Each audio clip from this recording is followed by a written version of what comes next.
All right, everybody, welcome to the TESPA Collegiate Series Heroes Fall Finale Finals. A bit of a mouthful, but for this one, I'm going to be joined by the wizard himself and a mentor to the amateur casting scene, that guy. What's happening, Bahamut? How are you guys doing? I'm doing wonderful. I got to cast two amazing series. I got to do the Rutgers University versus Carleton University, and that was a matchup. And then Rutgers versus Cal Poly Pomona, which ended on Infernal Shrines. Actually, ended that way for the other teams that all kind of culminated for that semifinal. So it was a nice little matchup that we just had. But I am excited to find out who is going to be taking the TESPA Collegiate Series. Like this is a good culmination of a lot of good stuff that we're seeing before dorms that are going to be kind of starting to shape up in a few months here. So it's nice to see, like, all right, well, Cal Poly Pomona, there's someone to, look out for. But at the same time, Robert Morris University, got to keep an eye on them as well. If they're making it into the finals, they're obviously doing something right. Yes, and Pomona, was a team that we're sort of well acquainted with last year from their dorm run. Robert Morris, a team on the rise. They've had a really successful run here, but it's also been really cool to check on some of the other teams. Like, we got to see some neat comps from Toronto in the semifinals. And then on your side, I mean, a lot of different teams. University of Houston making a good impression. Colorado School of Mines. It's been a fun weekend. We're here with a best of five. Looks like team's not quite ready yet. But we will go ahead and take a look at our map selection screen real quick. We are headed to Volskaya Foundry, which has just been like the map for this weekend. And Robert Morris are going to take us to the Overwatch headquarters, if you will.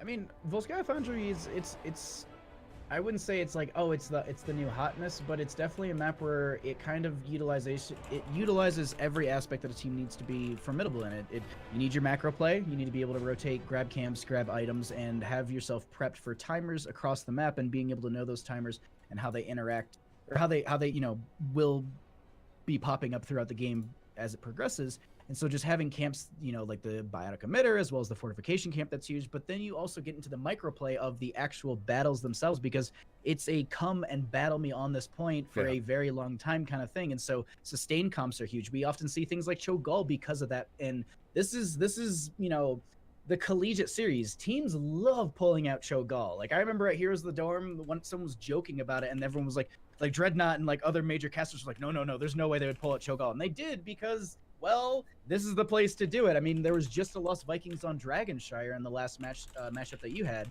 which, if you missed any of that, go back and check the VOD, because it's some good games. But, Bobo, I'm just ready for the finals, and I want to see who's going to be taking it in this best of 5 series.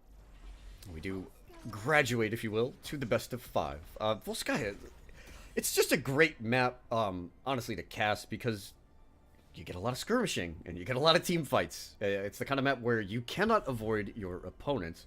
It took a little while for Volskaya to move back into the meta. This was, I want to say, one of the most hated maps when it came out, right? Because it just scaled towards run away forever. And now it's got a predictable set of objectives, and you've got a lot of the interplay with all the mercenary camps and all the hot little items you can pick up. First pick will belong to Cal Poly Pomona. I wouldn't be honestly too surprised to see them just ban out the Genji here. It's been the standard for them, but at the same time, if they can get Zeratul, there'll be some happy campers, because I do believe that is something. I wouldn't say they lean on it, but they utilize it in a lot of their drafts. And Volskaya Foundry is a great map for Zeratul to shark around and get a lot of good value. But if Robert Morris University did their research, they'll ban it out, and no, they're gonna just get rid of that Blaze, which at the same time, Blaze is in a very, very good spot right now on the tank side as well as the solo lane side, but honestly even harder on that tank side. And for Robert Morris, I've had a chance to watch a couple of their drafts. Blaze is a popular band. They do like to isolate the off lane a little bit. They love to get rid of Maiev, and I have seen that quite a bit. They have run a little bit of an old school comp. They actually like breaking out the Uther if he is available. And they typically pair that up with something along the lines of, we've seen Li Ming from our painterly friend, Bob Ross. There's the Abathur as well as the Maiev. Okay. Tanks that's are all... Mal'Ganis, though. Oh, that's an open Mal'Ganis. All the tanks are open. All the supports are open as well. It's a lot of things. They if they're not really too worried about that Zeratul, I keep harping on it, but it was banned out right away, and it's not often we see something that's highly prioritized in the 1-2 bans. A lot of teams going into more of that hyper aggression, like you can see Maiev and Genji banned out, as well as the tank choke or support choke, which kind of Abathur and Blaze fall into. So I like the band so far, but we've got some openings, and so we have Toronto first pick for the members of Cal Poly at Pomona. Yes. Robert Morris University, I honestly think they go for it. And no, they leave it open. They go for the Malthael and the Hanzo. It's an interesting draft. I mean, we figured somebody would pull the trigger on one of the tanks, with Dibbles also being available. Tyrande, as we flash our stats on the bottom of the screen, one of the best, if not the best support right now. But Volskaya does lend itself to some different plays. There is always the option for a pocket Alex Strazi here if it fits your comp. Hanzo Malthael to get things started. And there he is. I'm surprised it honestly made it this far into the draft. But yeah, Mal'Ganis is going to be entering this, but Junkrat too. And Junkrat, being so strong with the displacement, that's a really, really good grab. Now the question is, do they run the Mal'Ganis in the solo lane, or do they run it in as their main tank? And that's actually, I like the ban under the thrall, because they're like, well, we'll take away some melee aggression that works with Mal'Ganis, but also potentially a solo laner that might have to go into that Malthael. And Mal'Ganis being up, I expected Diablo ban. Some form of tank choke, unless there's maybe a support that they feel counters Mal'Ganis out quite well. I have this like weird feeling that it's going to be a Cho'Gall, because they picked the Hanzo Malthael so early, and it's such an odd thing to do. Unless it's just no, it's not gonna. We're ripping the hair. I had this like weird feeling though. I was just like, it's really odd to the Hanzo, yes, but the Malthael is typically in the later half of the draft, because, well, you often want, higher percentage based heroes to do that, and well, I mean, there's ways to basically shut down last rites, and they've telegraphed that. You can, if you had an Uther or something, or you had something that would just cleanse or deny any of the last rites damage, that'll be huge, but they rounded out with Malfurion, so they're going to be doing some target practice with those Garrosh tosses. We're finally getting some different picks here. Junkrat we've seen a little bit of, but this Mal'Ganis Tyrande Junkrat combo up at the top, to me, seems like a very nice late-game combo. These are heroes that just start spiking as the scaling goes deeper. I love Mal'Ganis in late game, because I always feel like lifesteal, particularly the percentage-based lifesteal, which he does have access to in a number of different ways, just gets stronger as the game goes on. And you were right, off-lane Dibbles. Excuse me, off-lane Mal'Ganis with the yeah. I have not run off-lane Mal'Ganis yet. Your impressions of him hanging out in the off-lane? Into the Malthael, I haven't seen it, because that's just an interesting matchup. Malthael doesn't have to be in the solo lane. They could be picking something right now for that. But personally, I think Mal'Ganis, he fits in there fine. He's kind of in that in-between phase where, and there's the Zeratul, which actually, funny enough, they're going to be taking it away on the side of Robert Morris University from Cal Poly Pomona. But the one thing I wanted to actually hit on really hard here is this Sylvanas. She has the highest buff to mercenaries in the game. I think it's to 60%, and that is a level 1 talent? No, it's 4. I'm pretty sure it's 4. But that buffs your biotic emitter as well as your turrets, and turrets being buffed 60%, dumb powerful. And it's something there was in the event that I was casting yesterday, there was a Gazlo pickup, and people were like, why? And I was like, Merklord. It's 50%. 50% on Gazlo. He's got the second highest. I think everyone else is right around in the 30 range, or 30 and 40. Like, Vikings don't have a big one either. But either way, I don't know. Personally, between the two teams, I kind of give this over to Robert Morris University. I think their aggression, their dive, and their blow up is really big, and I don't think they have an answer for that on the side of Cal Poly Pomona, except for just disengaged. The Sylph scares me, particularly with the Zeratul on the board. And that's the interplay I'm going to definitely be watching for. But hey, game number 1. We'll get started over on the side of Robert Morris. Oh man, the Sylph is just such a risk. Hey, we'll see if it pays off. Bob Mage will be playing the Garrosh. Bob Weave will be on the Malfurion. We see Bob Chef playing the Hanzo. Noah's on that Malthael. And there's Bob Ross. We're going to find some happy little trees with the Zeratul. And on the left-hand side, we are going to be having Cal Poly Pomona, with Heavy going to be on the Tyrande, El Cazador going to be on the Diablo, Shammy on the Mal'Ganis, Mutt McCree on the Junkrat and Titans King will round out the friendly team on that Tyrande. Bobo, take it away. Team's running it down mid very quickly. Keep an eye on the Mal'Ganis build. We'll start off with Time to Feed. He's got a lot of neat talents. And actually, we've had a lot of conversations about this hero, particularly in our Locaster Discord. We feel like Mal'Ganis is borderline, like, talent independent. It doesn't seem to matter. His base kit right now is so good. I just want to see the follow-up and the interplay between both Mal'Ganis and Diablo. Well, we have a rotation into this bottom lane at this time, and Shammy's in a bit of a bad spot. The Groundbreaker will come out. The root doesn't connect as they are able to utilize their abilities to just swipe right out of that fight, and the failed gank shows their intentions on the side of Robert Morris University that they are going for those solo target pickups, and that burst that we had mentioned before is going to be the real factor that they need to worry about on the side of Cal Poly Pomona. And they are inverting the map a little bit here. We have Malthael working a top mid rotation. Now we do see both Zeratol and Hanzo moving for the fortification turrets. And listen, this being the final, we expect to see these teams quick and snappy and very pointed on these camp grabs. In fact, maybe Pomona half a thought towards the invade. They were leaning for it, but it's really not worth it at this time. And the other thing, too, to consider is the longer you take for some of these rotations, these ganks, you're going to be losing out in experience. And you can kind of see there's a little bit of a gap starting to form here. And they're needing to play this really safe as Shammy steps up, but there is no rest of the team to respond because they've been split off to the side. Junkrat does get Mage off to the side here, but Alcazador really in a bad spot. They get the Lunar Flare out, and Bobo, I think this is going to be a fight really in favor for Cal Poly. You can see the flank there. Actually, no Night Rush available. Mal'Ganis low. The camp is actually picked up, and Malfurion picks up the turret, and a great follow-through. We get Hanzo and Malthael picking up kills on Diablo and Sylv, and Robert Morris with a successful invade that looked a little dicey to get started.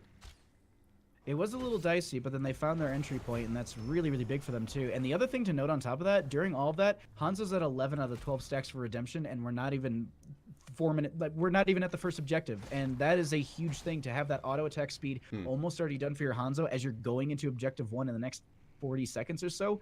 That's a big play. The other thing to note too is you had said that Malthael's doing these rotations between mid and top, and I'm curious as to why they just didn't go into on a pale horse for that rotational advantage. We'll see, as they are kind of just spreading themselves across the map a little bit. Maybe Malthael does just go into that bottom lane as the game shapes up, but Biotic emitter will be picked up, and we've got the first objective in 21 seconds. Nice shot there from the Junkrat. Shout out to Mutt McGee. Doesn't really earn him anything other than the plaudits. But now, 2 fortification turrets and a biotic emitter are going to make this a difficult point for Pomona. They have so much CC follow-up. The root on the camp actually deterring Mal'Ganis really from any further follow-up. That's where they seem to get kind of stuck in. This is also I guess you could kind of call it a rich build, Hanzo. You've got, ignore all distractions at level 4. So, I mean, he's just hitting auto attacks from a mile away. Well, I think it's the other thing, too, is you've got auto attack speed and then you've got range. So now you've basically made yourself a better Rainer. And, well, regardless, actually, he is a better Rainer in a lot of ways. But Titans King is going to be the target of Ross, and that almost was the kill, but the rest of the team didn't step up with them. Meanwhile, though, Garrosh is still sitting on this point. Mage is going to get them up to 62%, and there hasn't been a response from Cal Poly Pomona. Pomona. The Pomona. The Pomonies.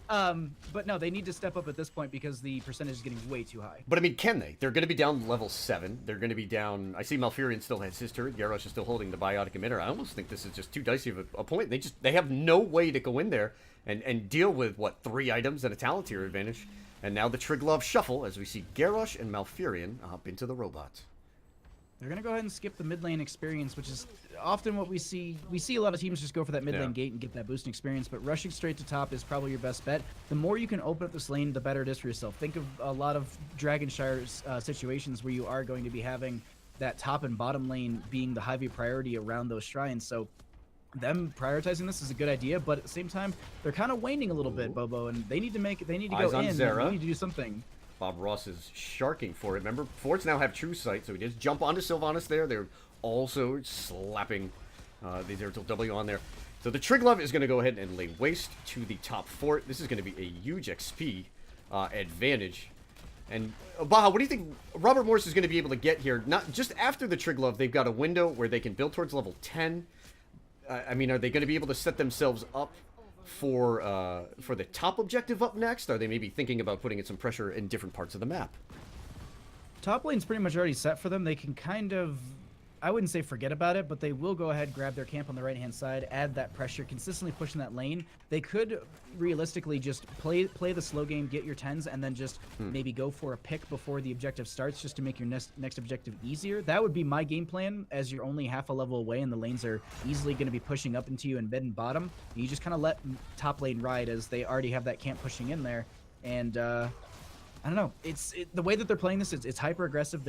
If they can get a couple more picks here and there, that'll be big for them. And I was like, I'm hoping for the might of the Nerazim just to get that big old terrifying Zeratul, but no, they're gonna go for the Void Prism for the setup, because there's a lot more you can do around the Void Prism too. And there is a little bit of an underlying issue here for Pomona. Not only are they down 10, they're going to have trouble soaking a little bit, because Zeratul into Junkrat is a nightmare, but also Mal'Ganis does not have the best wave clear. He's not the kind of hero that can clear a wave and go help you out in other lanes. And, you know, we see Shammy down in the bot lane here. He's got to proc a lot of abilities before he can, you know, get those minions in a position where he feels like he can make a rotation. This is the weakness of Mal'Ganis. His wave clear, not great. Team fight, fantastic. We'll see. The bottom lane did get pushed in. Noah not missing out on too much experience here. Another biotic emitter is going to be the goal for these members of Robert Morris. And at this point, they need to start thinking of what they want to do on the side of Cal Poly Pomona's, mostly in the sense of how do they want to achieve their 10s, because a lot of these lanes are going to need to come to them before they realistically can push in further. And while all that's happening, Robert Morris is just like, all right, well, we'll just rotate around and grab the camps as we want them. They've got one more minute on this fortification camp on the left-hand side, but I don't even think they can carry another item. Is anybody missing anything? I mean, what is that? That's 2 biotic emitters and 3 fortification turrets. On the side of Cal Poly Pomona, you know, one thing to even consider here is that you do have a Sylvanas, and you're behind an XP. With the next objective occurring at point B, which is up in the top lane, we often see teams, you know, think about side soak and try to play the catch-up game. Sylvanas is one hero that actually can make that happen. And we're going to start things off with a mind control on Malfurion. There's the Into the Fray throw. Void Prison on the backside. Mal'Ganis trying to get to sleep. There's 3 members there. Riptire jumping into the VP as well. Taunt goes down on a still. She is the clear target. We also get Mal'Ganis dealing with the Twilight Dream. Nobody dead quite yet. Mal'Ganis is first. Malthael goes down as well. They're getting the trade out. Alcaz has a long way to go. Uses Devastating Charge against Garrosh. And now Bob Ross can try to find these kills. He's got 1 and 2. That is 4 kills to 1. And Robert Morris continues their role. Chef is looking for the chase onto this, but Mutt McCree is like, no, I'm going to be out of here just fine. And so just that back and forth right there was huge for them, and they ended up winning out handily over the other team, and that pushes them into that 13 talent tier. And now they say, all right, cool, we burned a lot of our items. Let's just go ahead and pick up more, and that's the goal at this point. They go ahead and grab that. The other thing to note too, I was trying to remember if it was at 1 or 4. It's Mercenary Queen is at level 1 for Sylvanas, and that's the one that we were really pumped about, because that is a lot of good benefit for Cal Poly Pomona, but it's not really showing for them. You know, I got to give a shout out there to Bob Mage. When that mind control came through on Malfurion, obviously that's, you know, an easy target if nobody makes a move, but into the fray on Garrosh, throwing him back out of there. It's a great play. And right now these teams are doing work right now. Yeah. I mean, they're showing up and they're saying, all right, well, we can't get point B, so let's just at least open up point C, and maybe we get that later game Triglav in our favor. But another mind control coming out. Nice lunar flare. Diablo with a suplex. No chance for Malthael to get out of that situation. This is the comeback, you know, for Pomona right here. They're going to have to deal with losing this objective. And we can see that we've already got a Bruiser camp up top as well as the Triglav, so they're going to work hard to defend this keep. But they've given themselves an opportunity over point C for the next objective. Let's see how much value Robert Morris can get with the Triglav in top lane. They're going to take out the sidewall already. I think they were sharking for the opportunity to potentially, you know, go through the sidewall and just get catapult pressure on top. Because that's often what we see a lot of teams go for at this point. They'll use the point B Triglav, and they'll open up top lane, grab catapults for that lane, and then once you actually have the pressure going through top lane with catapults, point C becomes an infinitely easier, because of the fact that you then have Point C is on a timer for the enemy team, and they're going to need to play it hyper aggressive, or they need to play it really slow, and that's going to benefit you on Volskaya Foundry in that later half of the game. And with all of these forts for Pomona falling, this is Robert Morris setting themselves up for Point C. If they just play safe here, it's just the way that Volskaya kind of functions. The first two Triglovs, you're trying to get as much value as you can out of top, mid, and bottom. And when you get this kind of value, it is a scary thing for Point C, because that Triglov has a lot of places to go. There we go with Bob Ross. He's already got the VP out. Junkrat trying to get the Riptire into counter. The target is Sylvanas, who goes down to the Dragon's Arrow. Mal'Ganis is low. Carrion Swarm will keep him alive, but Diablo looks to not be long for this world champ. He has forever to go, and there is last rites. Another 3 kills. Boy, Robert Morris just rolling. They, listen, we talked about the Sylv. What is it going to do? It's not doing very much here. That's the unfortunate part about it, is it's not conducive to their current draft, because while they have, yes, some great opportunities with that, if the Junkrat doesn't offer them the burst that they need with that mind control, if they actually had something to dive on, like a Greymane, yes, if they had picked up a Greymane instead, that would have offered them a little bit more wave clear. They would have had Curse Bullet, Go for the Throat. Either of those would have been really useful tools during that mind control segment. But in this situation, we're just kind of having weak damage is just the easy way to say it, because of the fact that there's no big burst that can come out from Cal Poly Pomona, and they need to adjust that somehow, some way. Maybe they just start running people into the towers with mind control and utilizing that as a displacement, because two uses of it so far has yielded them 0 kills. Actually, no, it yielded them 1. Just just in a mess. Earlier. Right, yeah. And listen, mind control is the gank ult, if you will, with Wailing Arrow being, the sort of wombo that usually we get to see. But, Riptire's not getting a ton of value either. It just seems like it's tough going. This beefy frontline is just getting melted. The Malthael is just having an absolute field day in these team fights. And now we do see Robert Morris positioning over top. They're just trying to be aggressive here. They have the 16 talent tier unlocked. We will flash our talents there.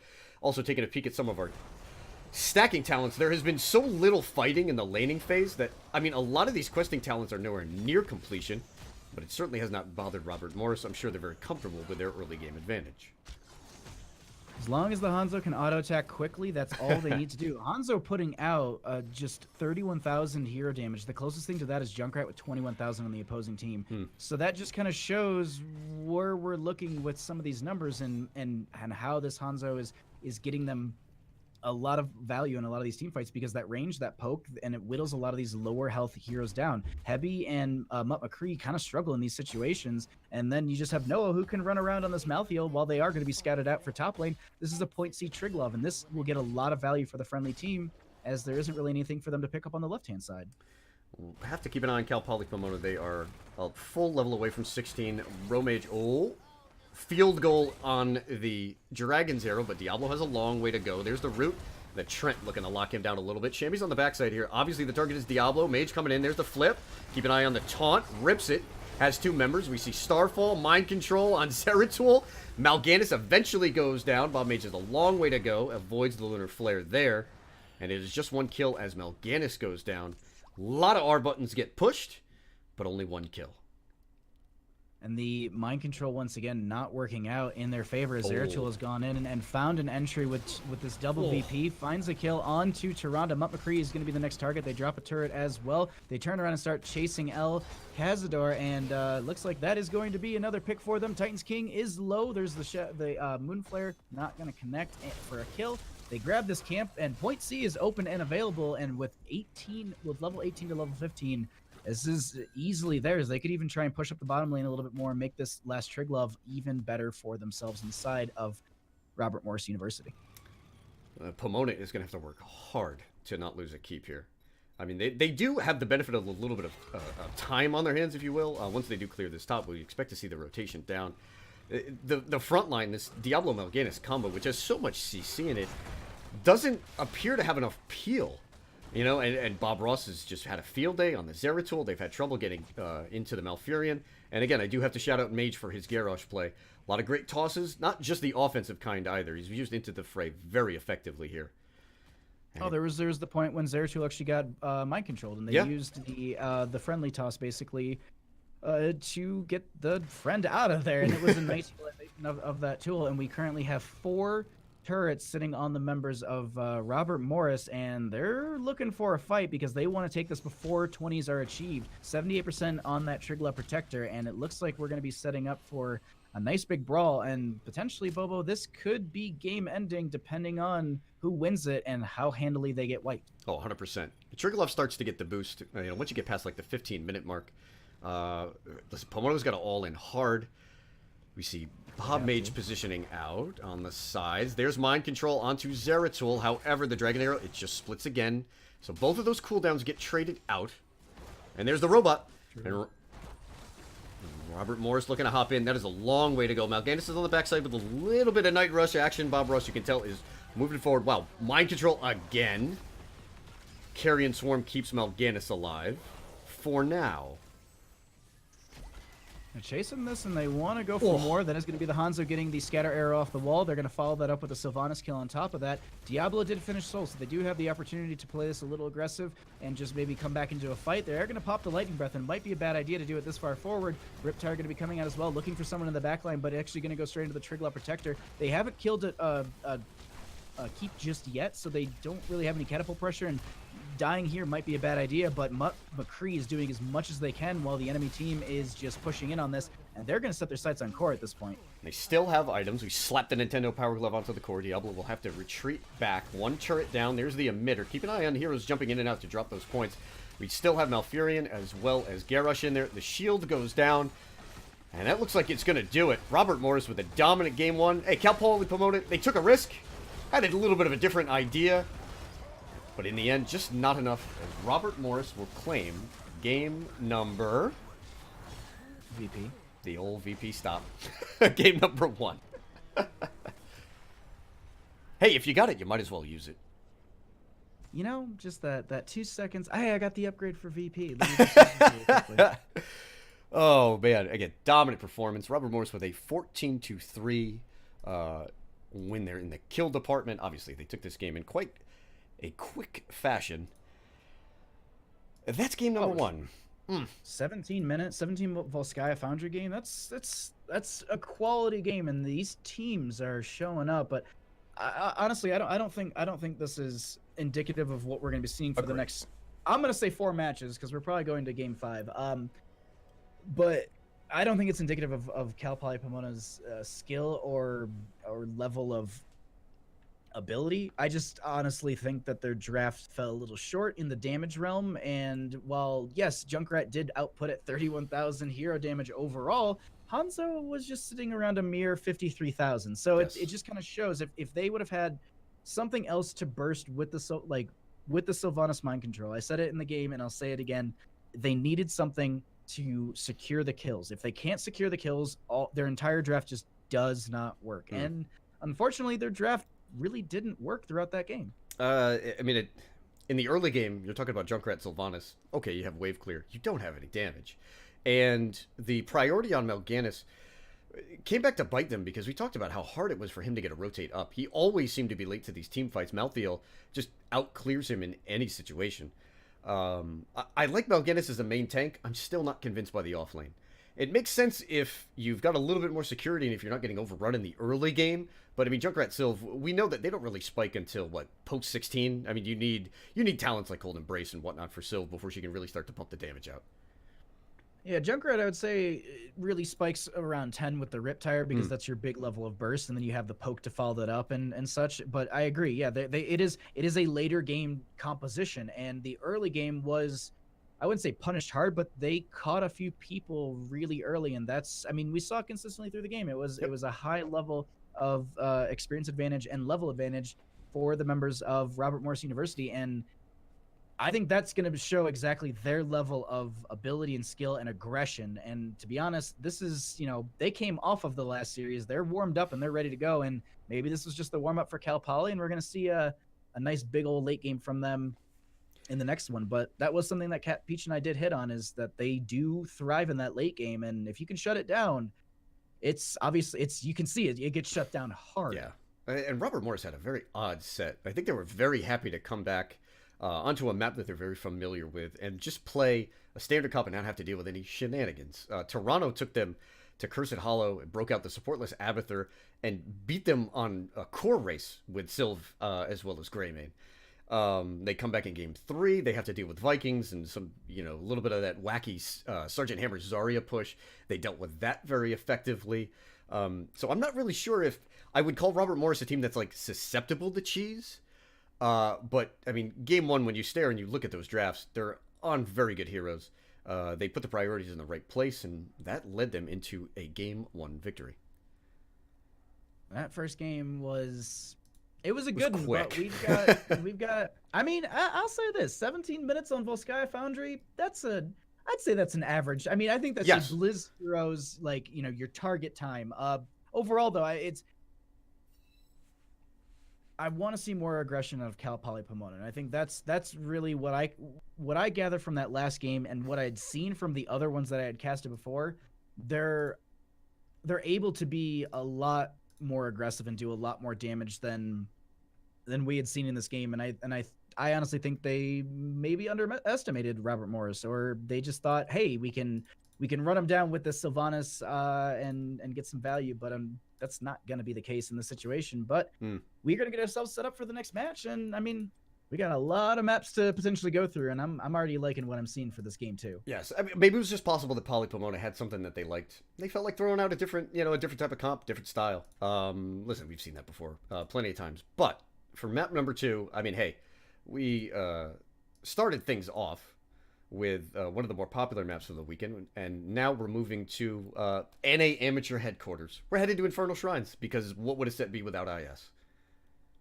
I mean, Infernal Shrines, it's as I said in the last game, it's a good way to test the enemy team on macro and micro, but I would say this map is heavily based on your macro play, because you need to be able to catch rotations and almost exploit bad rotations from the enemy team. There was I think it was Cal Poly Pomona actually started running away with experience in one of the games, because the enemy team was trying to go for these fancy ganks and they were missing out experience, and they just kept soaking, and that's where they thrived. Is they were just like, all right, we got to our 10 to 16 range, and that's where they really started to kind of pull away with that game. So for game number 2, that's what I want to see. I want to see them go for that level of aggression. Well, it's cool to do the Sylvanas and mind control, and it's flashy.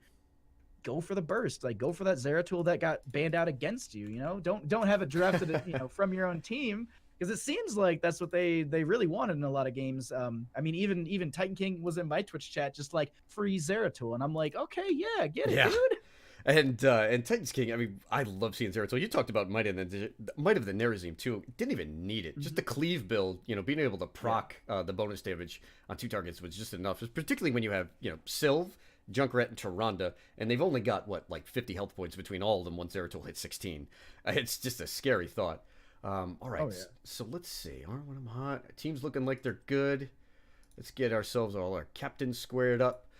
Just to take a quick peek at our fancy little map select tool. Robert Morris is going to take us here to Infernal Shrines. So Cal Poly Pomona will have first pick on this map. Once again, the map bans Braxis as well as Dragonshire. Yeah, actually, I was going to ask, where do you fall on the first pick or map pick seesaw, if you will? It's one of those things that it's just like, all right, if you're worried about a specific map, it should have been banned out already. Yeah. And then at this point, if you feel like you're on the losing foot, I say go for the first pick. Okay. The draft priority order and everything, I think, works out for your team. You can then you can grab what you want early. Instead of being reactionary, you can set yourself up, and at that point, a lot of teams end up going to common maps. BOE is an often game 2. Dragonshire is an often game 2. Infernal Shrines is often a game 2. So there's a lot of standards. So map pick isn't the priority always, unless it's one of those things where you're sitting in a best of 3 series and you go into game 2 and you're on that loss, and you're just like, all right, well, we always win on, Braxis Holdout, and it's not banned out. We've got something that we know it's not cheesy. It's just, it's well rehearsed and planned, and that's where you then prioritize your map choice over first pick. But it's really up to the team. I mean, it's how the team reacts in a loss. Some teams, they're just like, oh, we just need to go to our map, and some teams are just like, we just want our draft. So that's the one thing that I've gathered from talking to a lot of teams about it, and myself, I lean first pick over map. I don't, because I don't hate specific maps or anything like that. I'm not like, oh, that's my worst map. I know Okay. statistically what my worst map is. So. Is it the map that that Asmo doesn't quite function, my friend? I actually no, I agree with you. First pick seems more powerful. There's only like a small handful of maps where I feel like you may know that you have a macro advantage. Dragonshire, Sky Temple, right? You can on those kind of maps, maybe you've got something different, or maybe you just feel like your timers are better than the enemy team. But again, when we're talking about the sort of standard maps, when we get Volskaya, Tomb is another one that I feel like is. I think you'd rather have first pick on that map. And Infernal Shrines, I think FP has a little bit more power. And Baja, you highlighted Zeratul, and just taking a quick peek at the hero and the stats here from HGC Phase 2. Zeratul has one of the highest win rates. He's actually pushing 60% in Phase 2. This is a hero that you could use in the offlane for a little while. Everybody brought him back into the 4-man. But when you do see Zeratul, it's all about the 16 and then the 20. When he comes online and he is absolutely oppressive. We start things off with a Genji and a Blaze ban. I think this is just gonna be another Maiev ban. I think they're just they don't want to deal with the Genji, they don't want to deal with the Maiev, or I was gonna say they could go into the Zeratul ban, but I doubt it. I would say that they would lean into it themselves. Yeah. I mean, it makes sense. There's a lot of teams really don't want to deal with Maiev and Genji, and this is pretty much what we're going to be seeing from both of them. There's at the same time, Robert Morris doesn't want to deal with Blaze or Abathur, and Infernal Shrines isn't really known to be an Abathur map. It's not something we often see, but it is still Abathur's just in a really good spot because people have figured out a new synergy with him. It's a lot. I mean, it's just how the meta develops, and they go for the first pick Diablo because we're gonna see El Khazadar once again probably reprise that role. Garrosh and Tyrande are picked up in response. Usually, when you see teams rip the same set of bans twice, I mean, this is a hard sort of series to maybe predict or get scouting on your opponents, but it does, it speaks to what they don't like to play against more than anything else. Robert Morris is a team that loves the team fight. They want to scrap. They just want to walk in and blow you up. They have a great synergy, particularly between their support and tank combos, and there is the Zeratul, and we also do get Hanzo. So the Abathur, to me, if it's just going to be sort of a map-independent ban, it's just, again, it's something they don't want to deal with. More than the Abathur, just the macro. And maybe, to them, Abathur signals that the enemy team just wants to run away and hide. They clearly don't like that. I'm interested by this Malthael ban a lot. That's an oddity to me, especially if they just played it and they played it well. It means that I don't know. It shows to me that they're afraid of some sort of percentage-based damage, and I'm gonna harp on it as always. I mean, why not? I want the Cho'Gall, but it also shows that I think they're gonna be going into some sort of heavier based, like a more high health pool off lane, and honestly, like even the Malthael ban could suggest like an Azmodan, because Azmodan has one of the highest base healths in the game. Outside of, I think, Stitches with a level 1. But that is going to be the Jaina and the Sonya at this time. So you have Jaina for the Shrine Clear, Sonya for the solo lane, and the Shrine Clear.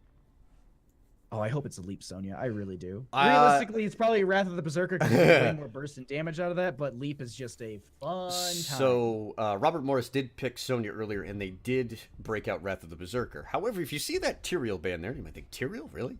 RMU has been very successful running Judgment blow-up comps. So that's why I'm with you. It may wind up being the Sonya. We're going to finish things off with Admiral Shtukov. Admiral, Strasvitikov, we pozivайте. And a Mal'Ganis yet again. On top of that, in response, they still need a little bit more damage. And I actually don't hate the idea of like a Thrall. That would work out pretty good with them. They can get some benefit from Crash Lightning and 4-member rotations. You could also lean into... Good call.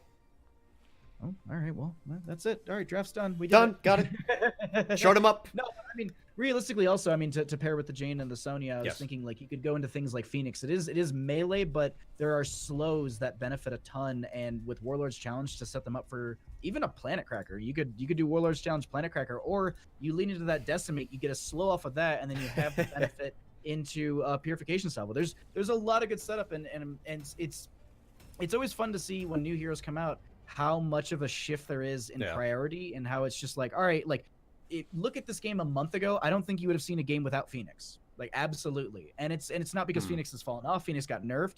Well, it is because just Phoenix fell off. Like he didn't get nerfed. Like it was never anything like, oh, like he just gets hard countered always now. Like it's just he falls off because we have just these, undulations in I guess you'd say the meta where people are just more reactionary and just play whatever the style is. But Bobo, we got a game 2 already. Baby, here we go. Headed to Infernal Shrines, and we'll start off with RMU, looking to pick up another victory. Maybe start to get themselves in a position where, hey, you get a game here, you put Cal Poly Pomona up against the wall, and you feel pretty good about yourself. Noah will be playing the Sonya. Bob Ross on the Thrall. Bob Weave on the Tyrande. Bob Mage is going to be playing the Garrosh. And then Bob Chef, finally, last but not least, will be on the Jaina. And on the left-hand side, we're going to be having Cal Poly Pomona, who want to even out the series, take us to that Game 5. Eventually, we'll have Titans King on the Zeratul. Shammy going to be on the Mal'Ganis. We'll have El Cazador once again on the Diablo. Mutt McCree on the Hanzo, and Hebi on the Stukov. And the one thing I want to point out to you, Cat Peach and I got to saw in game number 2, Hebi playing the Stukov on Infernal Shrines, and it was, he doubled the healing of Deckard Cain and never died. Wow. So, yeah, it's something that I'm super pumped for the set of Cal Poly Pomona because it was terrifying when I got to cast it last. So we do have the 4-member rotations between mid and bottom, and then the solo lane is going to be Noah versus Shammy. We're only a couple of months away from the support meta just being, purely Malfurion and Stukov.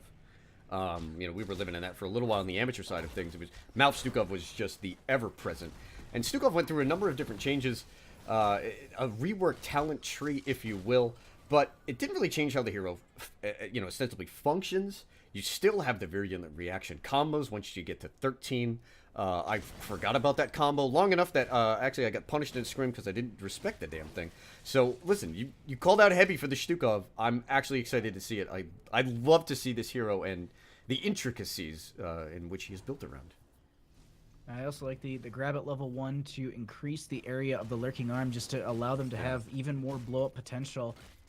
We'll see how they're able to use that in the later half of the game, but at this point, it is just going to be these teams making rotations, grabbing camps, and prepping for the first Punisher, which is going to be in that top lane.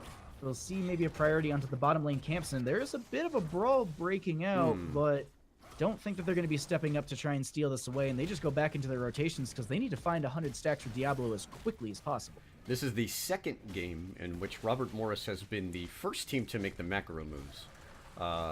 In game number 1, they were on their fortification turret before Pomona was, and they've already used their quick moves to pick up the neutral Khazra camp in the bottom lane.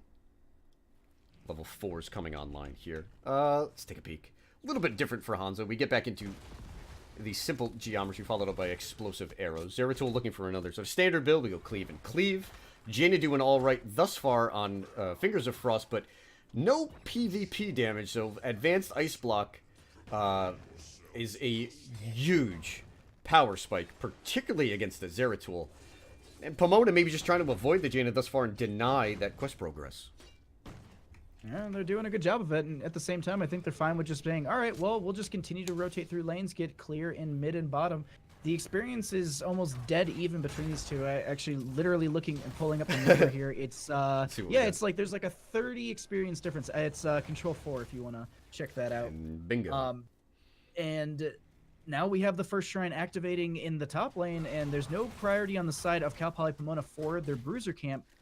At least not yet, but they have it on the side of Robert Morris University, and they want to push up a little bit with this as well as get on the shrine, and they have Sonya for that, which is perfect. Sonya is great on the shrine as a solo. You can push it with the rest of the team. I talk about this extensively in my own cast. I'm just like, when you see Sonya on this map, this is exactly what you do. 4 members push, you let the Sonya do her thing, and you basically make it a really hard time for the other team, but Zeratul's still showing bottom, Thrall clearing out mid. We've got a bit of a split, and maybe a low priority for the members of Cal Poly Pomona on this first Punisher. Keep an eye on Mal'Ganis. There's the Fell Claws, but he does not pop Sonya up. Looks like Pomona is just more concerned with the XP here. They've run Zeratul mid and bottom, but now we do see the Nerazim Warrior moving on up. We might have a team fight with 5v5s, but until then, still 4v4. Diablo going in hard. Does not get the suplex onto Jaina. Now we see Lunar Flare as well as Blizzard onto Dibbles. He could be the first to go. Noah hits the spear. Spin to win on the backside. Bob Mage low. Both teams trading out. The tanks take the brunt of the damage, but no one goes down. And level 7 is here for Cal Poly Pomona, but it will shortly be here, matched by Robert Morris. They can go in on this. It'll be 7-7. They'll also be able to have a bit of an advantage, and this is about 3 skeletal defender advantage. 4 now, of course. As I say it changes, so I'm always wrong. But we do have the toss going out from Garish onto El Cazador. There's going to be the follow-up Lunar Flare. There's going to be some damage coming out from the Jaina, but they actually get the Shadow Charge out. There is the, oh my god, the friendly toss on the Chef, which got them out. That into the fray is such a good talent, and they're looking at Shammy, but they're able to just get out of here. No, there's going to be some lockdown. They do get the sleep onto 2. There's going to be the Groundbreaker. They're starting to chase this. Ooh. Also, it's a Mortar Punisher in favor for them. They're not behind the gate. The jump could get baited out, and it's going to happen. So they now can siege with this. This is a huge moment for the members of Robert Morris, Bobo. That was a much better team fight, though, from Cal Poly Pomona. And, I mean, they were under pressure from the Skeletal Defender count being on the opposite side. Finally getting Mal'Ganis on the backside was a key for them in that team fight. Again, it doesn't quite result in the win, but, you know, listen, I talked about it in game number 1. Mage on this Garrosh is a big problem. He is absolutely on point with his activatables. He seems very comfortable on that Harry Gary, and he's made a huge difference in both of these games. Titans King looking for that flank and going to get the blink out before they get caught out, and that would have been pretty devastating. Now, they actually go through the fort. This isn't really what we often see with the first Punisher, is getting a fort, but with the Punisher, the way that it didn't go over the wall and they didn't bait that damage out, and they also lost their Mal'Ganis super early, that just opened up avenues for the members of Robert Morris to push in and just body and get more experience. We currently have about a level lead starting to form. Double camp pickup, and they could prioritize bottom here with the way that the lane's been kind of stepped up a little bit and how many members are down here, or they just go in for rotations and look for 10s. We see the anchor there from Garrosh. He has found Titan's King on the Zeratul. Not enough range for the throw. Diablo does show up. This bottom wall is going to go down. This is a 5 stack here. The wall is not going to be quite enough to get to level 10, but Robert Morris, they look like they're keeping things tight. And again, we've got Mal'Ganis in the top lane. Still not enough clear, in my opinion. He's struggling to get that double soak on. 10 soon. What do you think? Leap or Wrath? I think it's a Wrath. Leap is so much more fun to cast, though. Leap has a lot of good setup for them. It also depends on what Ross goes into. If he goes into Sundering, that could actually anti-synergize. But if he goes into Earthquake, that might be set up. But it's gonna be the Sundering with the Wrath of Zerker. I mean, honestly, you pop Wrath of Zerker, you get the spear in, and you just go in it and push as hard as you can into someone's face.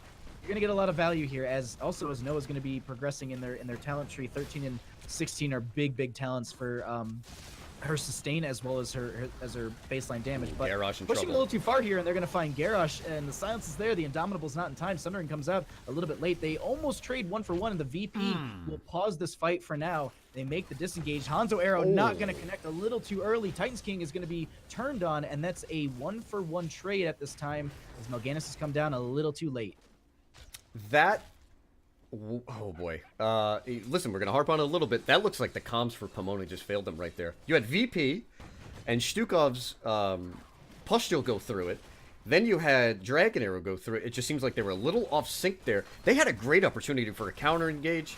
It looks like they're just going to have to step back and recollect themselves, because all of those are buttons and no kills for Pomona. We also got the Welly there from Chef. I love Welly, by the way, especially against this kind of dive.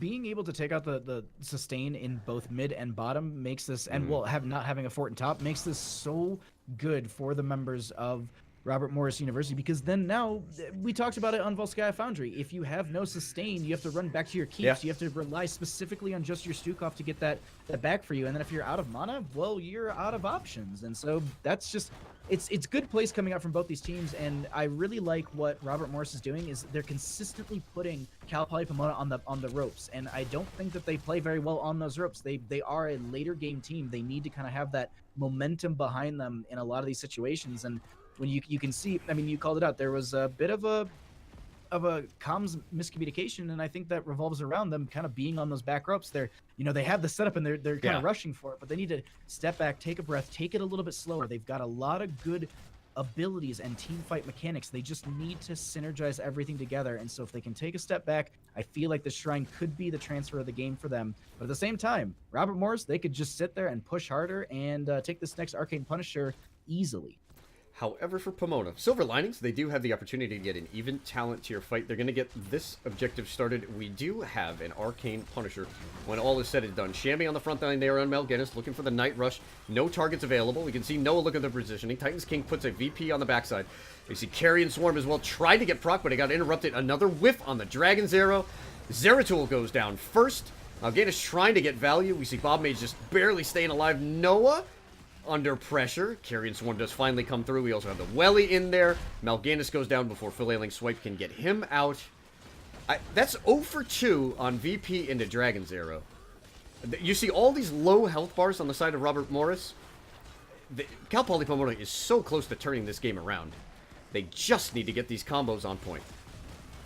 Once they can do that, they can synergize and get it going really good here. But El Cazador is in a bit of a bad spot. The Lurking Arm denies them to get the Groundbreaker, which would have had that setup. But here's the thing. They still picked up this Arcane Punisher, and they're still going to be pushing it down the bottom lane. They have Diablo going to be thrown up in the air. That our soul's gone. So Diablo is already back. Top lane has also won over as well for that camp, and that's going to be pushing in favor for Cal Poly Pomona. But 97% sitting on the Arcane Punisher. 13 talent tier advantage for Robert Morris, and they're approaching a keep front gate here, Bobo. This is the worst possible time to lose your souls. You want to lose them offensively, not defensively. You can see Kaz is getting chunked by Thrall. This Punisher is doing work. Bob Ross daring enough to skip by this gate. We see Noah show up. Someone just still has Wrath up. We'll try to keep an eye on this. Activating her talents there, and now the keep is under pressure. That is a weak Diablo, and that is a Diablo with a full death. Disaster for Cal Poly Pomona. Robert Morris look like they are going to be able to easily take this keep. They even break the Welly out for it. Titans King's on the backside. Stukov under pressure. He goes down. Mal'Ganis could be next. He cannot get Carrion Swarm off in time. Baja, pending Mutt McGee's soon death. This looks like game number 2. And this looks like a dominant Robert Morris. Robert Morris showing up and really turning on. They actually start to chase Titans King around this core a little bit. El Cazador is back as well, but they start to set their sights on the damage here, and they need to get it out. Sundering comes out, doesn't connect. They want to buff their stats a little bit more here, so they're going to turn around and say, let's get some more KDA. Titans King will delay this out for a hot second, and that's going to be Diablo falling to the Thrall. They turn, and that is going to be the core falling. GG, well played. Robert Morris, this is a team possessed, and, you know, listen, we talked about it a lot. 0 for 2 on the VP and the Dragon's Arrow combos. Not going to get it done at this level. Robert Morris is punishing mistakes. They force mistakes in the early game. Just by being faster on rotations, they're much quicker to put themselves in a position to pick up those neutral camps. And that's been a big part of their early game success as well. Again, 10-1, not a close game. The first game was 17 minutes, right? Which is about as, you know, what you kind of expect for Volskaya. Infernal Shrines in under 12 minutes is an accomplishment. I didn't know that we were setting, like, does Tespa know that they're actually running a speed run of Here's the Storm? Like, I don't know what's going on, because, like, we had a 17-minute Volskaya game, which we said was nominal, but at the same time, like, it's still pretty quick. And now we're going to be having a sub 12-minute game. Like, this is just interesting to me. And now we're going to be going to a game. Oh, I can see. I think it's Oh, I am apparently driving the bus all of a sudden. Hey, why not? Let me go ahead and just. I trust you. Let me just go ahead and I'm just gonna. I don't want to drive the bus. Hands off the wheels. Oh, yeah. All right. But the big thing that I want to talk about is we are going to be going into a late game map, and you can see by the first draft team, it is going to be the map pick for Cal Poly Pomona, and this is what I talked about in the last, before we got into the next game, into the last game. I had said Cal Poly Pomona is such a late game team. They really, really benefit that. I think it was actually Cat Peach who mentioned that in our stream together. Yes. And by that, I was saying, all right, don't take them to Tomb of Spider Queen, because that's the one map that you really cannot end quickly. Towers of Doom, you can actually kind of rush that by holding bottom lane and feeding in the 6 sappers consistently, and you can rush. Towers of Doom can be a sub 10-minute game, maybe more like sub 12-minute, but still, like, Tomb of Spider Queen, I think this is a really, really good place for the members of Cal Poly Pomona, and I think this is where they can really start to bring the series back and take us into that game number 4. Absolutely. So we'll be headed to Tomb for our next game. We'll just bring up our handy little map select tool. This was Cal Poly Pomona's choice to take us to Tomb for game number 3. Robert Morris up 2-0.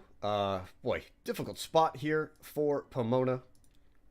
Teams are R. Looks like they want to get in and mix things up.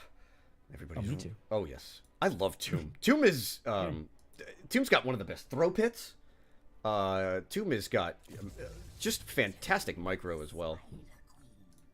I think one of the things that we're gonna have to look for is the rotational fight and what they're gonna be going for in those rotations. Because the one thing that I notice when I cast a lot of Tomb is you do have that top to mid rotation, which is a big part of it is just collecting gems, and it's the slowest part of the map too. That first 50 gems that you have to pick up feels like an eternity. at least to me when I'm when I'm casting. When I'm playing, oh, it's like seconds. It's just like, woof, we're already done with this.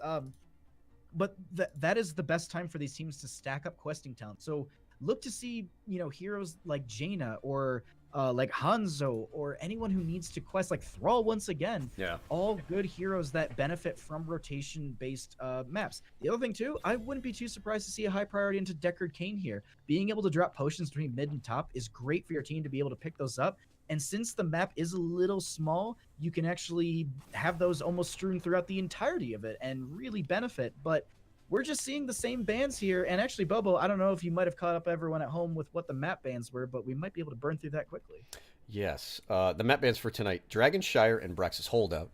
Braxis, I think I am not even sure if I've seen a Braxis game. It does seem like teams are just don't want to bother with that one. Dragonshire was the ban, yeah, for Pomona. Everybody still hates Braxis. No, it's like the Korean gentleman's rule. No one in Korea plays Braxis Holdout, because of the fact that no one in Korea likes Braxis Holdout. So they just have a gentleman's agreement not to ban it, and they just don't play it. So they ban the other maps that they don't. It's really interesting. As I was talking to someone at BlizzCon about it, and they were just like, "Yeah, that's what." And so that's why actually, like NA and EU teams take Korea to Braxis consistently because they know. They never ban it because they're just like, oh yeah, no one will pick Braxis because we're all gentlemen about this, right? Not EU and NA. Really? A neat little tidbit. That's a little tidbit, yeah. I don't. You know what the thing is? I don't mind Braxis anymore. It just. I don't mind it either. It still feels like the kind of map where you're always afraid of the unknown. Does somebody just happen? And listen, we're still in the amateur scene. At the pro scene, obviously, doesn't make too many appearances. Does somebody just play Rexar, right? Is somebody gonna break out Ragnaros? Is someone gonna break out Phoenix and just use the laser beam to clear our Zerg waves? There's so many unknowns on this map. But transitioning back to this draft here, we do get Tyrael and Hanzo, and I like the Tyrael pickup for Robert Morris because they've shown versatility with both Judgment as well as Sanctification, and they win with it. And I love Tyrael. Sorry. He's my dude. No, I mean, well, no, you talked about it in the last draft that the members of Robert Morris University were running an actual, or maybe it was actually the first draft, that they were running a dive burst composition with Judgment, and this is the setup for it. Now, realistically, the Garrosh ban makes sense, but they've already got the Tyrael. They're not gonna pull a Ghillie Sharks and run a body check decimate Garrosh in the solo lane. Like, there are two teams that I've seen do it, and they're a Div B team. But the members of Cal Poly Pomona are going into that Zeratul once again. They want the Junkrat. They want the displacement. I think Junkrat really benefits here, and so far with their draft, it's gonna synergize well. But they got to figure out their solo lane, and I'm glad they left it for last because members of Robert Morris University need to actually fill that role so they can play it in a response. I expect maybe Yrel Li Ming, just from what I've seen in Robert Morris. Obviously, they could go in a different direction here. But Nova Illidan. Oh, God, that would. So actually, no, that was actually a draft that I seen before. What they did was they did Judgment into Hunt into Precision Strike. And it was just they could body any single person with that, and they ended up losing because the enemy team just figured out they're just like, all right, well, we'll just run as a type 5, and when they do that kind of stuff, we'll just then turn on them as they step up too far. But either way, you called it, Yrel Li Ming. The standards are out there, and this last pick needs to be their solo lane, and that's going to be into the Yrel. So maybe stick with the Mal'Ganis. I was actually going to say Malthael. I started with an M, and then it was Mal'Ganis, and I was like, I'm not going to pretend like I actually knew that. But no, it's that's 3 for 3. Yes. Cal Poly Pomona. And always late. This series. Yeah, always late. Keep an eye on Bob Ross on that Li Ming. This is almost the exact same setup in which Robert Morris did take down Colorado Mines. They had a Junkrat on the opposite side. They went Tyrael as well as Li Ming. The difference is Tyrande where Uther was, but the idea is still there, right? If you can get onto a soft, squishy target, Bob Ross is going to find you, and Bob Ross is going to kill you. This guy's Li Ming is intense, and it's a hero that people feel like they have a good grip on, but from what I saw, he plays it aggressively. I mean, his resets are on point. He's variable at level 10. We saw a little bit both of Disintegrate as well as Wave of Force. It's a power pick for them. And listen, again, I just love seeing Tyrael. You see so little of it, I just get excited when the angel shows his face. Huh? Well, we got to get into it. We got to get into this game number 3 and see who's going to be taking this, Bobo. All right, we're going to start off on the red side. Robert Morris looking for the clean sweep. Bob Chef on the Hanzo, Bob Mage on the Tyrael, Bob Ross on the Li Ming. Noah will be playing the Yrel. Bob Weave, last but not least, certainly, on the Tyrande. On the left-hand side, Cal Poly Pomona. They want to take one of these games, take us to that game 4, and start their reverse sweep. Now, we're going to be having Heavy on the Deckard Cain. We'll have El Cazador on the Joanna. Titans King will be on the Zeratul, Mutt McCree on the Junkrat, and once again, Shammy on the Mal'Ganis. Bird going out mid, and no one really going to be caught by it as they kind of dove around the edge to not really show where they were at the start, but everyone kind of has vision at this point, and we're going to be getting into the standard talents at 1 and just a nice little even matchup as Bob Mage is stepping up a little bit here, trying to find a kill. Ooh, great hammer from Noah. I love the Mal'Ganis Deckard Cain combo. We do see the combo not quite work there, but if Mal'Ganis can find his way onto multiple targets, he has just so much CC between Fellclaws and Night Rush that Deckard Cain can just take a gingerly stroll forward before using the Scroll of Sealing. And I'm going to try and do my, I was about to say, I was like, we always watch the 4-member rotation, but we never watch the solo lane. I actually want to see this matchup, so I'm going to see if we can watch the solo lane. It's not the most entertaining thing on the world, but the one thing that I'm so curious about is how the actual Mal'Ganis works into Yrel, because Yrel for the longest time was considered a very, very strong solo lane, and there was no counter. Malthael was considered for the longest time to actually be the counter to it, but yes. Nah. That's why I was thinking it'd be the Mal'Ganis or the Malthael. My brain right now. Too many Mals. At least we don't have the Fury in here. Okay, so with the persistent nerfs to Yrel, in a couple of different ways. There's a good pop-up there from Mal'Ganis who looks for the Night Rush, does connect on 2 different targets. You see Junkrat's Mine there, knocking Hanzo away. Agility. He's standing at the wall looking for the jump, and now Mal'Ganis has a long way to go.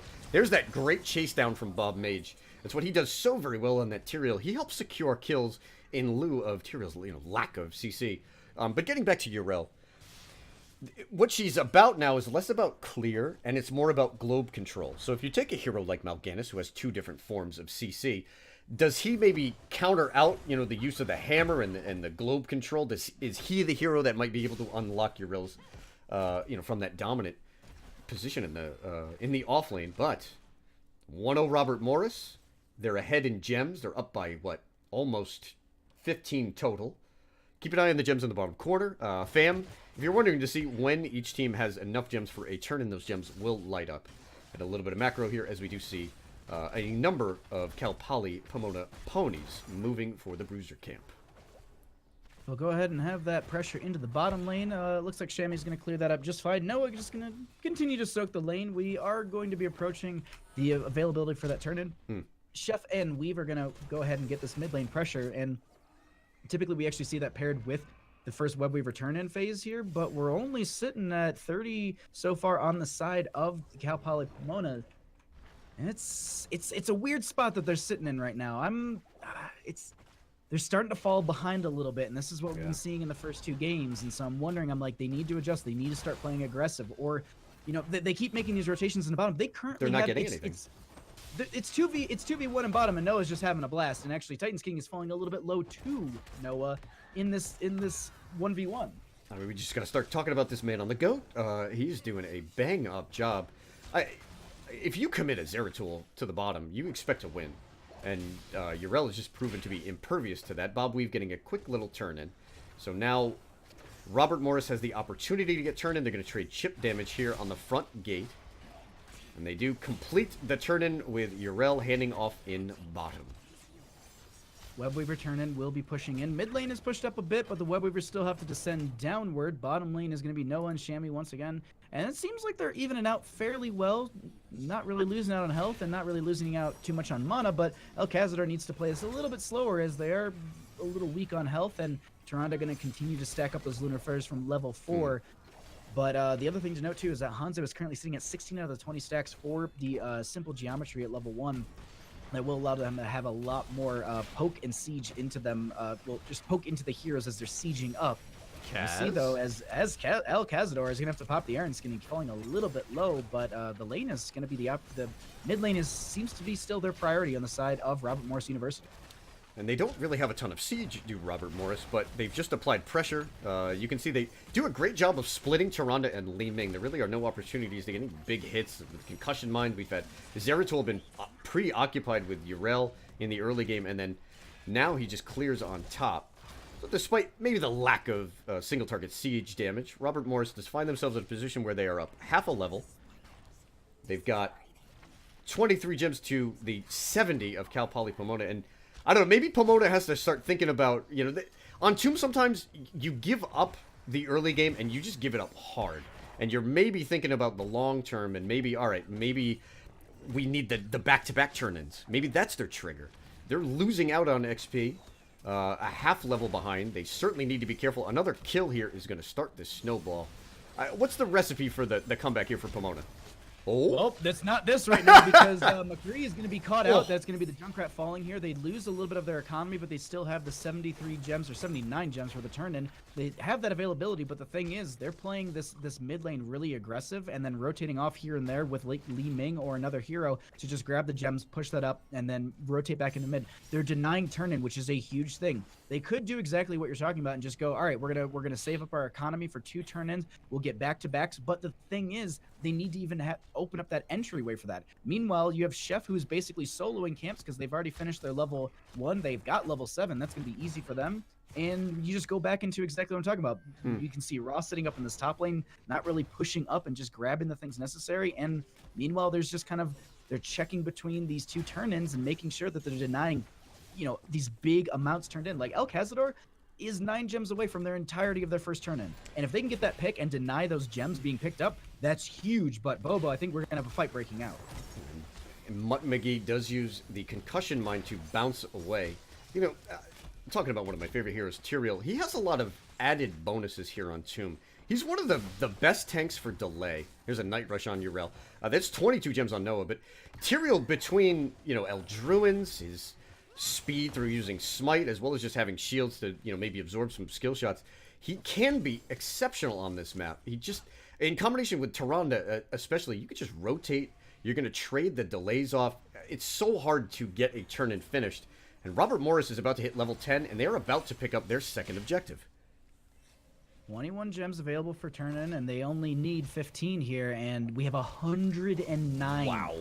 In the bank for the members of Cal Poly Pomona. Weave is the only one that's just trying to get these 5 in, and they're making it difficult. But meanwhile, Bob Ross has the entire turn in. No one's looking. There it is. Hanzo also started the camp on the right-hand side. Chef doing, as I said before, Chef doing work, making sure they grab these camps, consistently adding pressure on the lanes. I gotta say it. Robert Morris University has shown up for this event, and they are showing us how to play Heroes of the Storm. Cal Poly Pomona is put on the back rope so many times, and they just need to find the entryway. 10s for both teams, and they got to take this even fight when they can. This push is going to be massive. Hey, got a judgment. Starfall, Ardent Defender, Wave of Force, and Dragon's Arrow. On the flip side for Cal Poly Pomona, we get Carrion Swarm, Riptire, Blissed Shield, Stay a While in Listen, and VP. Again, trying to put more pressure on the Yrel. She's just been so resistant to this, and now with Ardent Defender, I don't know how you kill her. This push in mid is massive. We've got a healthy mercenary camp, a web weaver. This fort will get melted. Top has a little bit of passive push.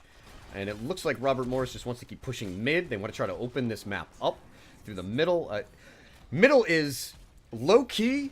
I love putting pressure on the middle of this map because it is so influential when the enemy team wants to finally get a turn in. There's the Riptire, just looking to get some siege damage back in the other direction. A little bit of clear. Shammy steps up. Mal'Ganis under pressure. There's Junkrat immediately getting hit with the Judgment. Lunar Flare as well as the arrow. Stay a while with a great play there. Starfall on the backside. Bob Mage looking to find his way out. No kills get traded out. Very good counterplay. And a shout out to Heavy on the Deckard Cain.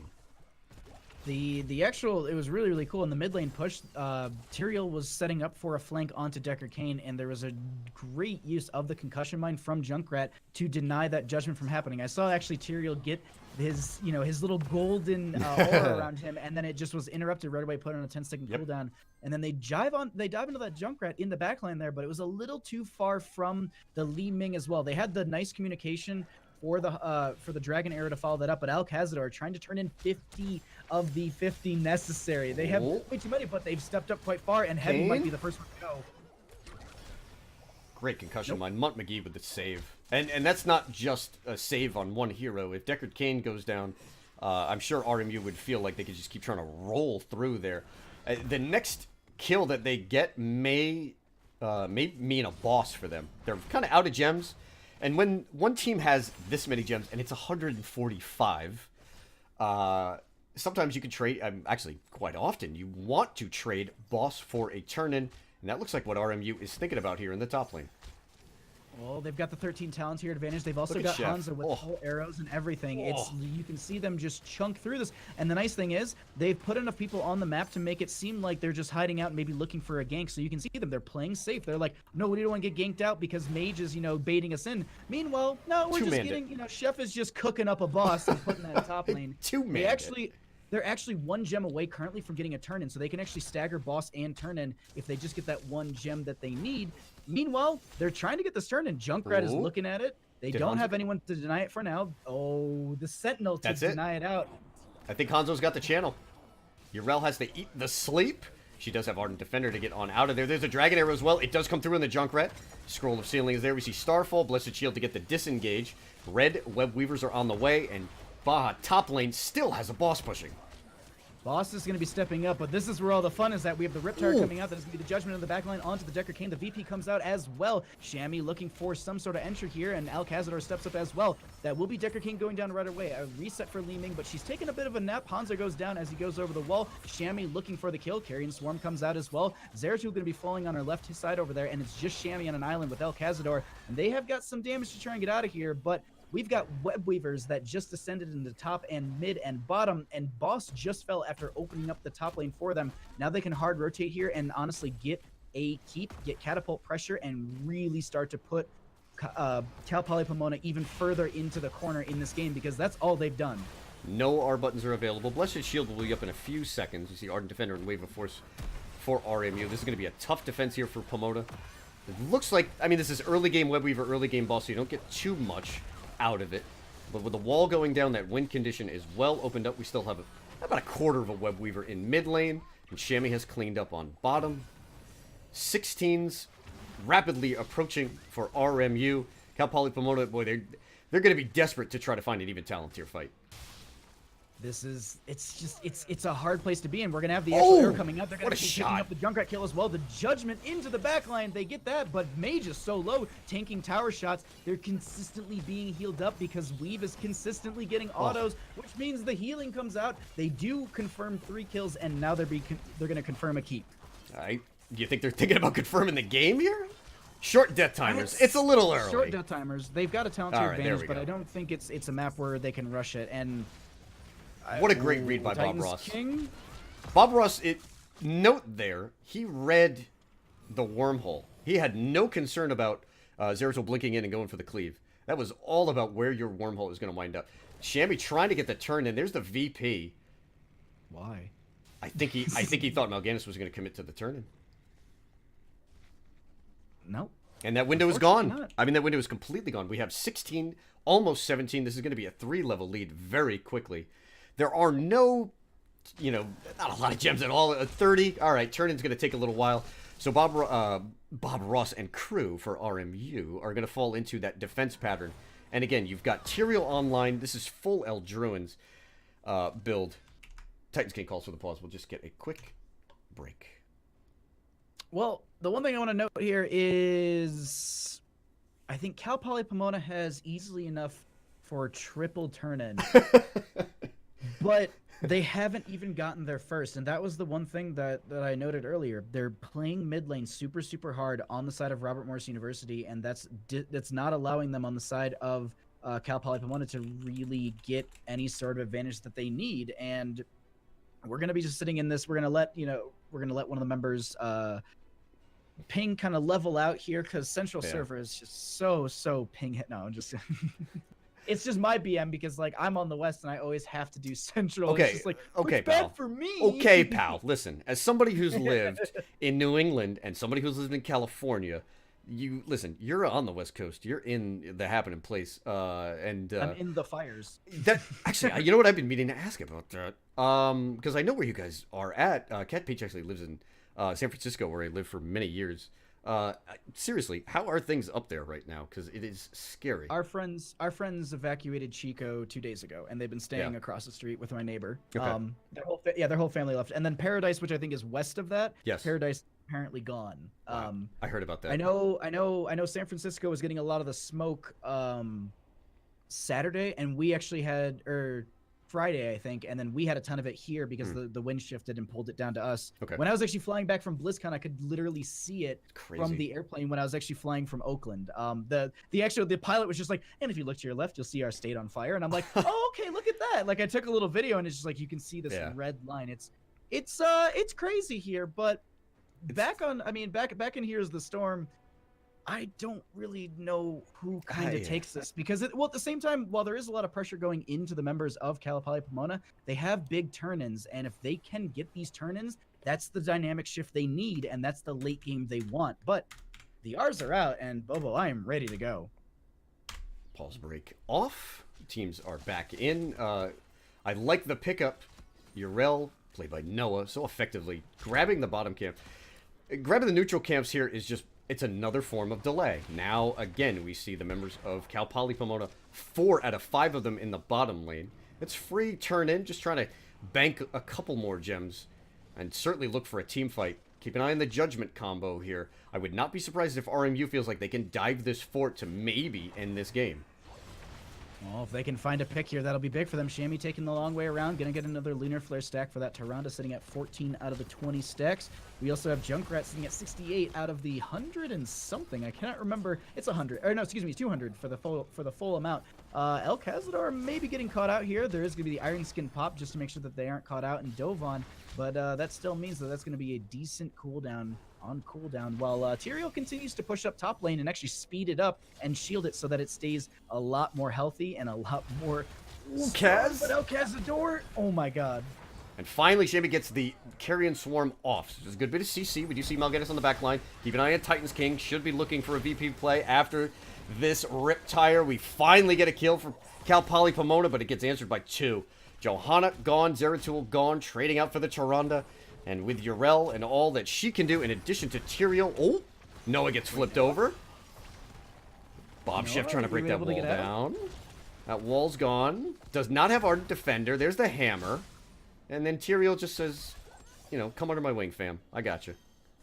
I just want to point out that Shammy has like 99.9% of the economy for his entire team. Currently sitting at 100 out of the 106 gems that are available. And did I just find out that you can only you can only collect 100 gems in this game? I actually didn't know. I've never seen anybody have 100 gems. Boss is he tried to pick them up and that didn't work out. But we're seeing this once again. I mean, yeah, you started calling it out. Yep. I mean, Chef just, I mean, Melson, we saw him 2-minute with Tyrande, and now that Urel has come up to help out, he's just going to start to rip this boss. Oh, Blessed Shield just missed Bob Ross. VP, that does stall them out. Shammy gets in some of the gems finally, but still sitting at 87. There's the boss pickup. Yeah, I mean, the boss and the catapults in top lane push so much harder than web weavers. And catapults on their own just destroy webs. Looks like Tyrael looking to get a little bit of flank. There's the judgment play on to Titans King, and Zeratul is just destroyed. Sorry, my Zeratul flew all the way over there. He went for a ride.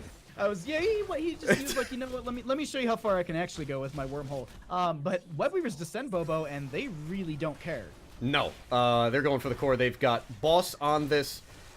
Shammy trying to do what we can with Mal'Ganis. Night Rush comes through, only gets your rail. Bob Ross on that Li Ming, just trying to provide a little bit more pressure. El Kaz trying to get things done. Heavy with the stale. And listen, this team fight is in a number of different directions, but the boss is on the core. Johanna goes down that 70, 50, and it looks like RMU is going to claim this series 3-0. And they take it. The champions of the TESPA Collegiate Series Fall Finale. This was awesome. Clinical. It was such a good event. I won't even say series. I won't say match. Just overall, I've gotten to see, from the round of 64. I got to peek at a couple games here and there yesterday. I saw the games today, and all I got to say to all these teams is if you played it all, you've got a viable chance. Like I'm not saying it's like, oh, this one team, like, they're just going to body. Like, RMU, that's it. Like, when May comes around, just watch them win it at the Here's the Dorm stage. Like, I still think there's a lot of teams that, they put in a little bit more, put in a little bit more time with their scrims, a little bit more, I won't say effort, because, like, it sounds like I'm BMing them, but my whole point is don't give up, and please come back for dorms, because these teams put on stupidly amazing games. Like, I had so much fun casting these games, and I haven't seen this level of synergy, aggression, and cohesiveness between a lot of teams. And you learn from some of your losses, and this is going to be one for Cal Poly Pomona, but Robert Morris University is going to be taking the event and handily at that with a 3-0 in this best of 5 series. Just a clinical way to go through 3 games. I mean, they never looked like they were ever under any pressure in these games. They showed a variety of different heroes, but the synergy was just on point. All right, let's see. So we have audio. All right, we're going to pick up some of the Robert Morris fam for our interview. So let's get everybody in a party here. We're going to pick up a couple people. We will shift on over. I got a whole nother overlay. Hey, there we go. We're going to add some people. All right. So what we need to do is switch on La Party Chat. Get that microphone down there. Hey, there we go. All right. Let's try to figure out how to do this the right way.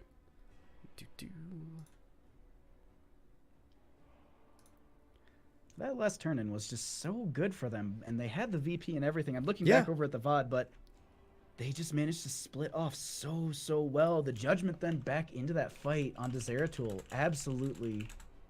Oh, your Zeratul landed in a different spot than mine did. Mine, like, I zoomed in over by the grate, but it is not the situation. He was all over the place. He just went ping. All right. Or did I lose? I think I might have lost your audio. Or you are muted in this chat. I'm muted in the chat, so hold on. Sorry, we're trying to get everybody in party. Right. Should be good. Where'd Bob Weave go? Let's turn party voice on. Yeah, let's pick these guys up. Voice, but I cannot hear you. All right, there we go. I think, all right. There we go. Now I can hear you. So we are joined right now by Noah. Noah, are you there, brother? Maybe not yet. Maybe. He has not joined voice chat. All right, come on. Both is cool. Also, for some reason, for me, he was at 0 audio. Let's figure this out. He might have had to switch over from Discord. Might be on there as well. Noah's here in party voice. Hopefully he gets that connected in just a hot second. We'll be joined by the captain of RMU. Hello? Hello? There he is! Congratulations, sir. Thanks. So, tell us about Robert Morris Grow Up. Well, at its core, we've got a couple returning members from last year's Robert Morris team. We've got all their new names are gonna confuse me.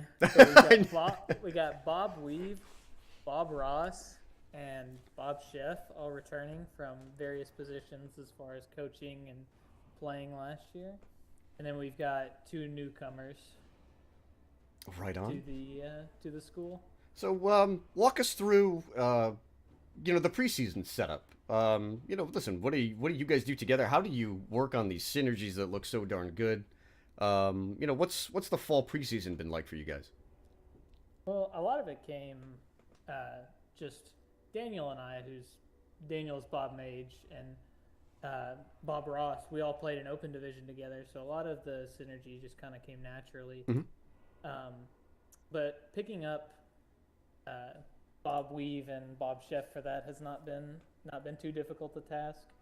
As far as practice itself, it's been pretty lax. This is a preseason, so kind of we're cruising, getting ready for the big tournament, if there is one. No announcement yet.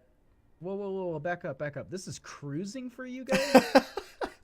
Because like I was just like this is amazing synergies. Like you guys actually played some phenomenal games together. And the one thing I was gonna ask it was, do you guys ever feel like any of the drafts that they kind of put together or some of the bands that they pulled out, was it anything that actually hindered you guys at all, or were you at any point just like, or were you consistently just like, all right, well, they banned that out or they took this, like we're just gonna play our draft and win our game? Like, can you talk a little bit about like how you guys did that? Because a lot of the games just seemed like it didn't matter what you had, you were just fine and comfortable as a team and coordinated very well. Well, I mean, I'll be the first to raise my hand of people who said that Greymane and Sylvanas could not kill our core in that game. So aside from that, no, there wasn't really anything like surprised us or caught us off guard in any of our games today. We knew that Cal Poly would probably bring out the Zeratul. Titans King really likes that hero. We knew Heavy played a lot of Stukov. As far as why we look so coordinated, I think it's just, not to give away too many strats, we've got a long time before the next tournament, but I think Tyrael is just incredibly strong hero. I'd love to see no it. cleanse supports. Mm. Like, it's just so easy. It's a free kill every team fight. There's no reason anybody. It lets you pick things like Li Ming on Tomb of the Spider Queen and whack some of the wave clear. Like you saw in that last game, we had W build Hanzo. Our wave clear wasn't phenomenal, but it didn't matter. 2 camps, we could kill people off of Judgment, and they had to play scared the whole game because of it. I love seeing That's really Tyrael. true. Yeah, I listen. You bring up a point. I think it was the cleanseless support, and I saw you guys break that out a couple of different times. It's the kind of play where you show it a couple times, and when people adapt, you can just pivot right back to something that might be a little bit of meta. A couple of shout outs. I love seeing what Mage was bringing on tanks. He looked fantastic on the Garrosh and the Tyrael all tournament long. And then, Bob Ross just blowing people up with Li Ming. Again, just looked really fantastic. It looks like you guys have a lot of comforts and a lot of different ways that you can build your drafts. Albeit, listen, I'm with you. I didn't see what Toronto had going on, but just a dominant performance in those games in the finals. Baha, more questions from you, sir, if you have any. Yeah, actually I do. Consistently you banned out The Blaze, and I actually yeah. talked to someone. I actually talked to someone yesterday, and they were saying that Blaze is in a amazing spot, and not on the solo lane aspect, but in the main tank aspect. Do you guys fear that Blaze at all? Because I know we're in between. We're going to be in between basically seasons for a bit here.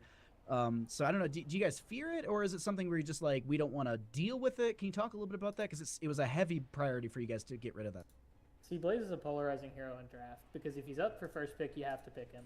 He's the best hero in the game by far. He's got at level 4, he's got an AoE root that's almost instinct. It's unfair. It's a 60% slow. Like, you're not getting out of that. I don't care what hero you are.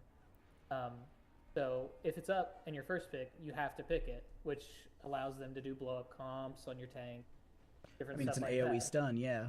Yeah, and then if you have to play against it, then like if your second pick, you have to ban it because you don't really want to play against it. There's too much there's too much room for error. Is what they can do with the hero versus what you have to do to beat them. So from second pick we banned it because it's a play against it. From first pick we banned it because it just kind of been banned like in all of our scrims. So we didn't want to pick it and have some team that's practiced against it Okay. bring us to a place we That's weren't actually, yeah, comfortable. that's a good point. That's a good point. Thank you. Yeah. Right on. I'm trying to think of it. 3 clean, great games. Where else are we going to see you guys other than Dorm? Are you guys maybe entertaining the thoughts of maybe playing Open Div? Outside of the Dorm setup, you guys signed up amateur leagues. Like, where can we catch the members of Robert Morris? In the off season, in the in betweens. We're a bit of an elusive group. You might catch some of us playing open division on various teams, but I don't know that there's going to be any official Robert Morris activity during the off season for TESPA. You'll definitely see us again week 1. And aside from that, I can't guarantee anything, but watch out for it for sure. Right on. Baja, anything else? No, just congratulations on your Yeah. win. Thanks for the interview, and I actually hope you guys do stick together, play more games, That was scrim, fun. and get busted good for dorms. You know, they were good games to watch, and you guys are a really great crew. And best of luck to you in the Yes. future. Hope to see you in more games. Yeah, Noah, any shout-outs? Anybody you want to call out here? The floor is yours.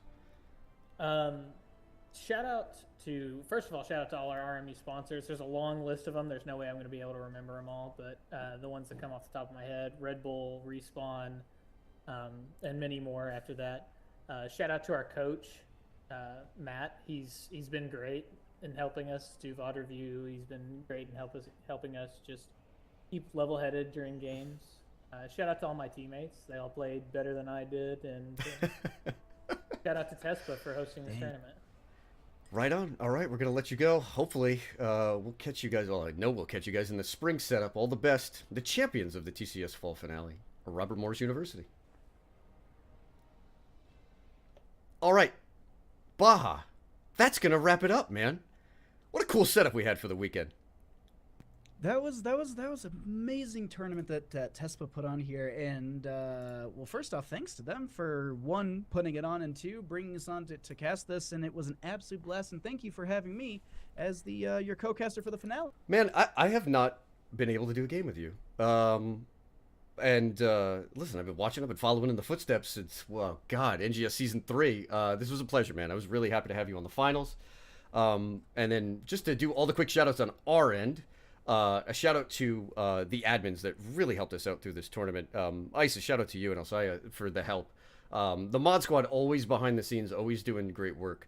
These tournaments don't run without that kind of support. So, you know, shout out to everybody from TESPA for even allowing us to be here. You know, we worked hard to give you guys the best production that we could, and hopefully we did a good enough job for everybody included. Shout outs to Crow, our graphics designer, for setting up our overlays, and as always, a shout out to Philindrath for putting together just the most amazing caster tool. The production quality that we have here owes itself to those two gentlemen doing just outstanding work. They are the boys. They did the best. I'm so happy for them. They're great. All right, gang, that's gonna do it for us. We're gonna turn this down. I don't know, peek around. We'll see if somebody's worth raiding. Take a look around Twitch. I don't know where we want to go next. Maybe we'll find something. That is gonna do it for us. I'm Prof Bobo Hotz. You can catch me here at twitch.tv/ProfBobo, and you can catch that gentleman. Where can we find Baja?